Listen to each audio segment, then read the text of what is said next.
స్థానిక సంస్థల ఎన్నికల్లో బీసీలకు 42% రిజర్వేషన్లు అమలు చేస్తామని మంత్రి పొంగులేటి శ్రీనన్న ప్రకటించటాలకు చేతి పార్టీ లీడర్లు సంబరాలు చేస్తున్నారు. ఇటు కారు పార్టీ లీడర్లేమో ఆర్డినెన్స్ తెచ్చేటోళ్లు ఇన్ని రోజులు ఎందుకు నానబెట్టిండ్రు, అసలు బీసీ కమిషన్ ఇచ్చిన రిపోర్టును ముందుగాల బయట పెట్టాలని డిమాండ్ చేస్తుంటే ఎమ్మెల్సీ కవితక్క ఇది మా పోరాట ఫలితమే అనే వరకు ఇప్పుడు దీని మీద పెద్ద రచన అవుతున్నది. రాష్ట్ర ప్రభుత్వం ముందుకొచ్చి ఆర్డినెన్స్ తీసుకురావాలి, లేదంటే రైల్ రోకో చేస్తాం, డక్కన్ నుంచి ఢిల్లీ వరకు ట్రైన్ పోకుండా చేస్తామని కూడా ప్రభుత్వాలకు హెచ్చరిక జారీ చేయడం జరిగింది.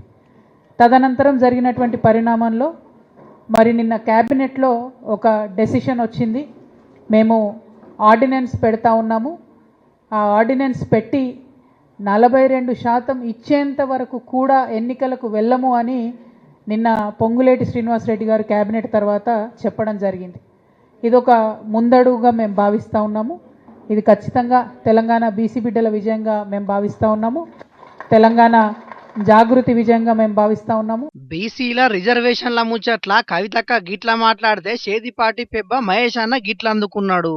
కవిత కోన్ కిస్కా ఏంది కవిత రోలిందా? కాంగ్రెస్ పార్టీ చేస్తున్న ఘనకార్యాన్ని తనేదో కలర్ పూసుకొని నేనేదో చేస్తున్నాను చెప్పుకుంటే నవ్వుకుంటారమ్మా జనము. నీకేం సంబంధం బీసీలతో?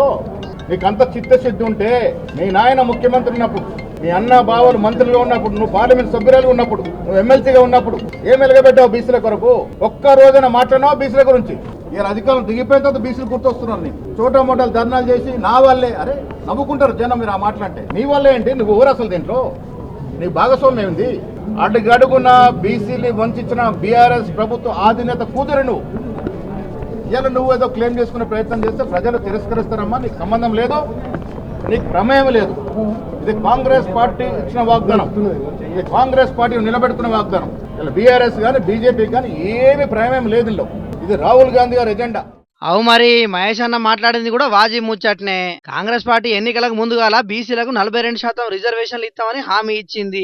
ఇప్పుడు అమలు చేస్తామని చెప్తున్నది. ఇక దీంట్లో కవితనే ఏదో చేసినట్టు ఆమె మాట్లాడకుంటే బీసీల గురించి ఎవరు పట్టించుకోరన్నట్టు బిల్డప్ ఇచ్చుడేందని గరానికి అత్తున్నారు చేతి పార్టీ లీడర్లు. తెలంగాణ రాష్ట్రం ఏర్పాటైనాక 10 ఏళ్లు రాజ్యం చేసింది ఆళ్ల పార్టీ. అప్పుడు ఒక్కనాడు కూడా బీసీలకు స్థానిక సంస్థల రిజర్వేషన్లు ఇయ్యాలే, విద్యా ఉద్యోగాల రిజర్వేషన్లు ఇయ్యాలని మాట్లాడింది లేదు. మీదికెంచి సెంటర్ సర్కార్ ఎప్పుడే ఆలస్యం. విద్యా ఉద్యోగాల్లో అగ్రవర్ణాలకు 10% రిజర్వేషన్లు అమలు చేసే వరకు బీసీ నిరుద్యోగులు నష్టపోయే పరిస్థితి వచ్చింది.